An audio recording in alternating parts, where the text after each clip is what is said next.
Handed from three. Hull comes soaring in again. This uncanny knack. And cashes in. Is on the upper left wing. Just got inside, circles around, pure effort. A'ja Wilson sets a screen where she extends her leg out, but of course they call the foul on Lexie Hull for A'ja Wilson's illegal screen. Then A'ja Wilson and Alyssa Smith totally foul Michaela Timpson, but there is no call. Could have took a 1-point lead going into half. Now we're up by 3 and they call a foul that isn't a foul. So we don't get calls when we're getting hit, but the Aces get a call when nobody touches anybody. Game 3 wasn't basketball. It was daylight robbery. The Indiana Fever were leading, fighting with every ounce of their being. And then a barrage of biased whistles ripped the game right from their hands. Suddenly, the Las Vegas Aces were at the foul line. A'ja Wilson was throwing elbows, and Aliyah Boston couldn't even get a fair challenge recognized. Fans at Gainbridge saw it. Social media exploded, and the box score proves it. The Aces didn't outplay the Fever. They were handed that win. The most infuriating part? It utterly overshadowed Lexie Hull's gritty, career-defining performance. Do you think the Fever can bounce back from this blatant injustice? If yes, then comment, "Let's go Fever." What don't you think you were able to find any flow when that was the case? What are you trying to do to jumpstart things, maybe on the defense? Well, it's hard for us to find flow when there's a foul call every 10 seconds. I mean, it just really is. And when they're at the free throw line, we can't get up and down the floor. And that's a challenge. They were much more aggressive and physical defensively. We didn't counter that with our off-ball actions or with our back cuts. So they took us out of our comfort zone. I mean, offense is about rhythm. It's about timing. It's about spacing. We allowed them to do that, and they kept us from doing it. In Game 2, the whistles piled up. 9. A'ja Wilson is 1 for 12 as a foul is called on Boston, and that will be number 2 on Aliyah Boston. You saw Indiana picking up full court pressure defensively, and if you're Aliyah Boston, that's the one spot on the floor you do not want to get a foul call. And Stephanie White is trying to challenge it and did not call the timeout in time. Gray in the corner. Connect! This ugly display in Game 3 wasn't an isolated incident. Let's not pretend this was the first time Indiana has had to fight 2 teams at once. From the very beginning of this series, the officiating has leaned toward Las Vegas like a crutch, completely throwing off the delicate balance of competition. Everyone saw it in Game 1. Vegas desperately tried to claw back into the game at the free throw line, while Indiana's equally physical play was treated with a completely different rulebook. The Fever would stand tall defensively, body up, and somehow those possessions always ended with the Aces shooting free throws. That stark imbalance set the tone. By the time Game 2 rolled around, that pattern had grown louder, more brazen, and the calls felt increasingly, undeniably one-sided. Stephanie White, the Fever's coach, even had to call it out post-game, lamenting how impossible it was to find flow when there's a foul call every 10 seconds. But by Game 3, it wasn't just a pattern anymore. It was a concrete wall the Fever simply couldn't climb, a blatant act of interference. 2-minute recap from last night. So A'ja Wilson pushes Howard in the back. Howard pushes her in the back. It's a foul on Howard. Look at this. Aliyah Boston gets totally fouled by Alyssa Smith. Like, it's obvious, but no call. And then A'ja Wilson gets the call for not half as much. And then Alyssa Smith gets the call for not even getting touched. Here's a replay just to prove it to you. Yep, didn't get touched. Offensive foul, practically a football check, and the Aces score. So now the Aces cut it to 2, and then A'ja Wilson sets an illegal screen, and they tie things up. And then Lexie Hull gets called for a foul for doing nothing when they just had 2 illegal screens they didn't call.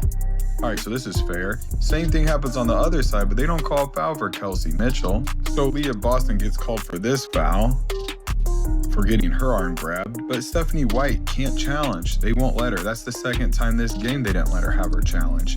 And then A'ja Wilson starts acting like a big baby. The nightmare sequence that solidified this bias came in the third quarter. Aliyah Boston attempted to challenge a foul call on Jackie Young. Stephanie White motioned for the review. The bench was ready, but officials wouldn't even acknowledge it. They just shrugged her off. Mere seconds later, Chelsea Gray buried a three-pointer. Just like that, the roaring energy of the crowd vanished into gasps of disbelief as Indy's hard-earned lead evaporated into thin air. It wasn't just the devastating scoreboard swing that stung. It was the infuriating message it sent. The Fever had played hard enough to earn separation, to create a cushion. In a blink, that work was erased by a swift, convenient whistle and another Vegas bucket. Fans inside Gainbridge erupted, waving their arms, screaming at officials who seemed to simply shrug it off. Clips of the entire exchange went viral online almost instantly, with breakdowns highlighting exactly how that ignored challenge shifted the entire game on one crucial possession. This wasn't merely an oversight. It was part of a relentless pattern of blatant unfairness. Boston has the mismatch on Lloyd. Help comes. Kick out.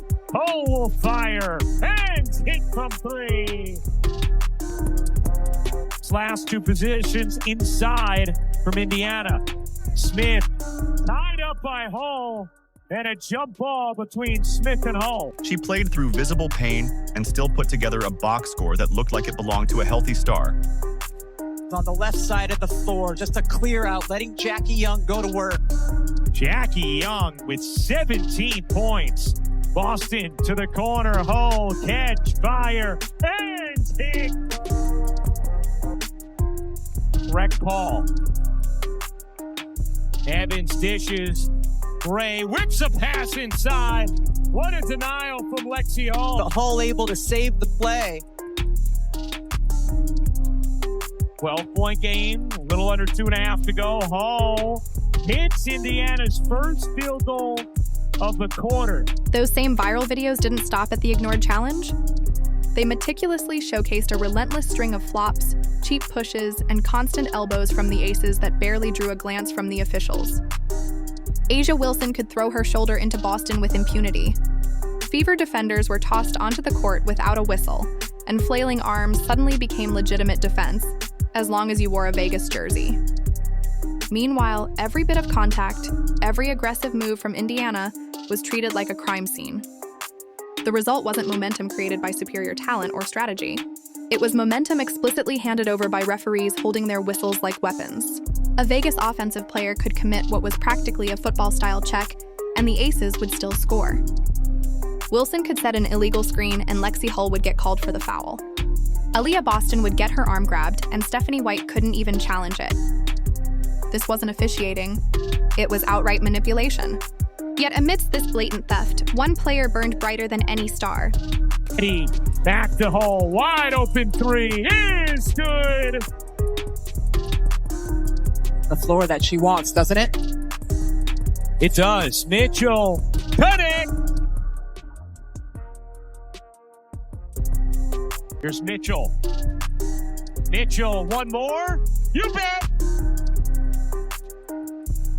And then here we go. She gets a foul call with a 3-point game for, I don't know why they called that foul, but it's the third quarter and they want them to win. So here we go. Ace is up by 3. They call another foul for A'ja Wilson that isn't a foul. All right, so then they call another foul on the Fever that isn't a foul. And then to end the game after it's out of control because the Fever had a 6-point lead, but they kept calling fouls, another foul for A'ja Wilson that's not a foul.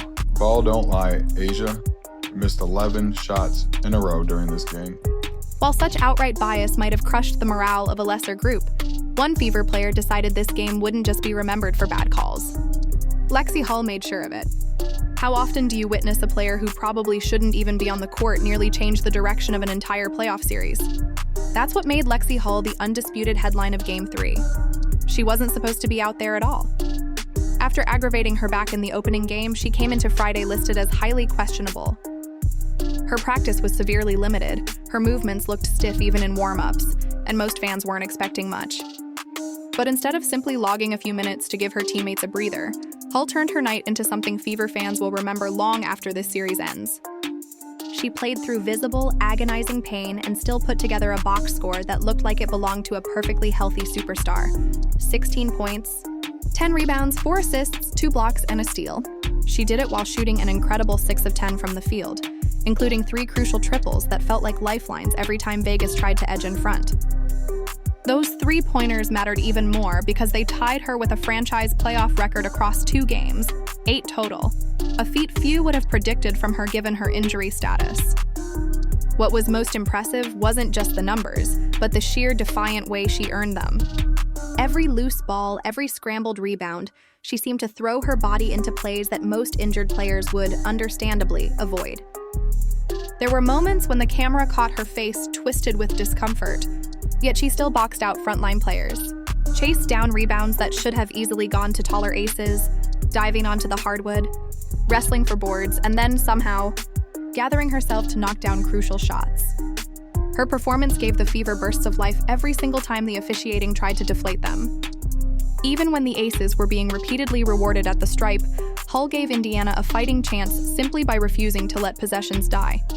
That's why the crowd connected with her so powerfully. Fever fans knew exactly what they were watching. A player putting her body on the line because her team absolutely needed her. But while Hull shined, the league's supposed MVP was shockingly absent. 2 as well. Here's Hull. Working behind Boston. Boston was open. Great fake, and Boston lays it in. Thought she got hit a lot tonight. To shoot 1 free throw in 38 minutes. I know they told me not to say anything, but I can't. And that's what makes the entire night feel so utterly wrong. On the very same night, Lexie Hull delivered Indiana her best playoff game ever. All anyone could talk about were the whistles that shamelessly turned the scoreboard upside down. That kind of Herculean effort deserved the spotlight, but instead it got buried under a mountain of manufactured controversy. Maybe that's why Hull feels like the perfect representation of this Fever squad.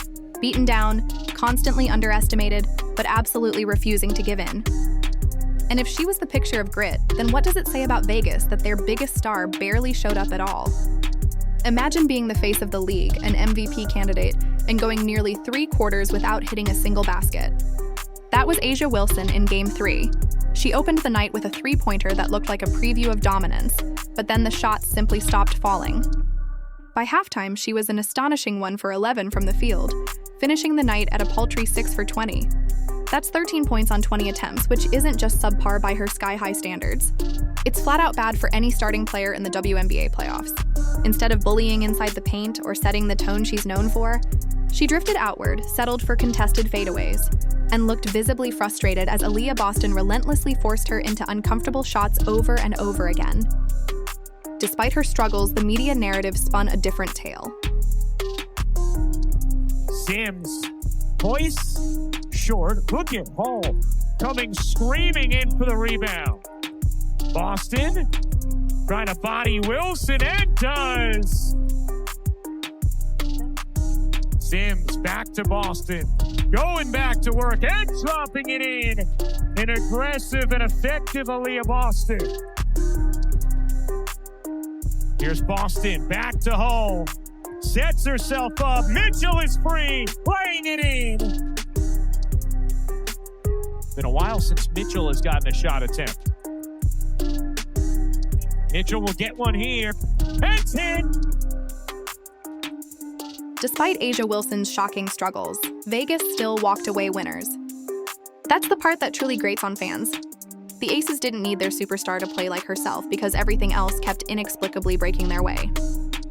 Whether by the sheer volume of whistles or by other teammates stepping up, Jackie Young carried them, pouring in 25 points and nailing momentum-shifting shots whenever the Fever tried to claw back into contention. Chelsea Gray added a steady 15 points, hitting both jumpers and tough lay-ins when the offense stalled. And even Nalissa Smith, whose inconsistency has plagued her over stretches this season, suddenly found a groove, making crucial plays on both ends that stacked up precisely when the Aces needed them most. So, while their supposed superstar was clanking shot after shot, everyone else somehow pieced together enough baskets to ride the benefit of biased officiating back into control. What adds insult to all of this is the way much of the media chose to cover it. Wilson's box score tells a clear, undeniable story of struggle, but plenty of outlets either simply padded the narrative with her all-around impact, rebounds, blocks, a few assists, or conveniently shifted praise to the Aces' depth. What got utterly lost in translation?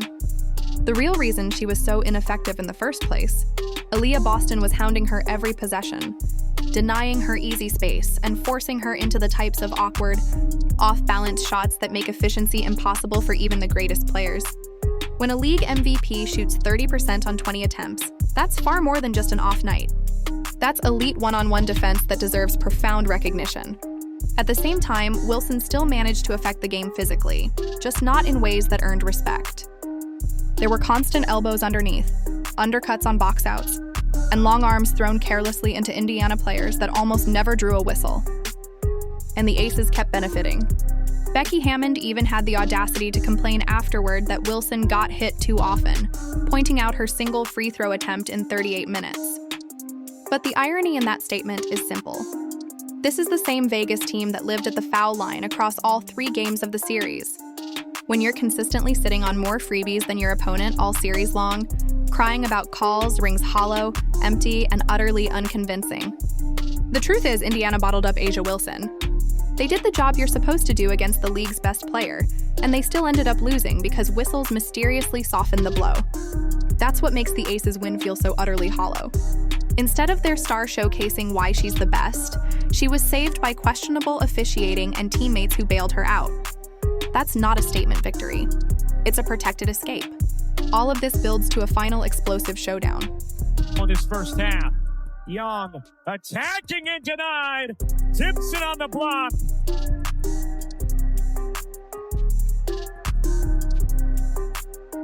Hull needs some help. Dump it in Boston. Find the cutter. Simpson lays it in. Now all eyes turn toward Gainbridge Fieldhouse, where Indiana has one final desperate shot to flip this poisoned narrative. Sunday at Gainbridge isn't just another playoff game. It's survival for Indiana. Game 4 is their last chance to prove they belong against a franchise that has been gifted every break along the way. Down 2-1, beaten up by injuries, and forced to overcome far more than just their opponent on the floor, the Fever enter knowing that one more loss ends their season. That sharp, undeniable contrast sets up a night where everything is stacked against Indiana. Becky Hammond has already started setting the stage, complaining about physicality from the Fever and raising preemptive concerns that officiating might bend toward the home team this time. Think about the audacious irony. After 3 games where calls fell almost exclusively for Vegas, now the coach of 2-time champions is sounding like she's bracing for whistles to finally fairly even out. It tells you exactly how comfortable the Aces have become with perpetually favorable conditions and how much pressure they truly feel walking into Gainbridge, knowing the crowd will not sit silently through another repeat of Game 3. Because Gainbridge will absolutely not be quiet. 17,000 Indiana fans are expected to pack the building, and they will make every single possession for Las Vegas utterly miserable. This isn't just noise. It's a suffocating, unrelenting wall of energy. When the Fever get a crucial stop, when Boston scores inside, when Hull hits a 3, that building becomes a storm the Aces simply haven't handled well this season. Even Hammond herself reluctantly admitted Vegas hasn't enjoyed playing here. That's the biggest weapon Indiana has left. Turn the arena into pure, raw fuel and challenge Vegas to survive outside of officiating help. This isn't just about winning. It's about a declaration for the future. The Fever's plan is no secret, and it's now more vital than ever. They must push the tempo right away, get Boston consistent touches down low, and force Wilson to defend without the constant reassurance of being bailed out at the stripe. They need to establish Kelsey Mitchell early after her rough Game 3, because her scoring prowess is the crucial difference between merely trading baskets and building insurmountable leads. And Hull, her heroic performance last time out cannot be just an outlier. She's playing through a debilitating injury, but she has become the undeniable heartbeat for this team.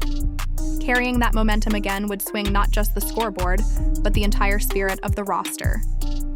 Vegas has glaring cracks even as a champion. Wilson's confidence is thin after being locked down. Jackie Young is clearly carrying too much of the offensive load. And their depth, which looks formidable at home, hasn't faced a playoff environment like Gainbridge at full, deafening volume. If Indiana attacks these weak points with relentless aggression and composure, this series could shift dramatically. Game 4 isn't just about survival only. It's about sending a powerful, unmistakable message for what's coming next season when Caitlin Clark returns, and the Fever's young core grows even sharper, even hungrier. The Fever didn't lose Game 3. They had it stolen. Indiana built a lead, played strong defense, and then watched the referees systematically turn the game into free points for Las Vegas. That's not basketball. That's blatant interference. Game 4 is now bigger than mere survival. It's about exposing how hollow those Aces' wins truly look when the whistles don't constantly bail them out. If Hull fights through the pain again, if Mitchell finally heats up, if Boston keeps punishing Wilson inside, Gainbridge will erupt into an unstoppable force. Add 17,000 passionate fans to that mix, and this series shifts in ways no one will predict. Indiana's season isn't finished. It's just about to get louder. Do you think the Fever can bounce back? If yes, then comment, "Let's go Fever!" Like, subscribe, and turn on all notifications so you never miss out. Click the video on the screen, and we will see you in the next one.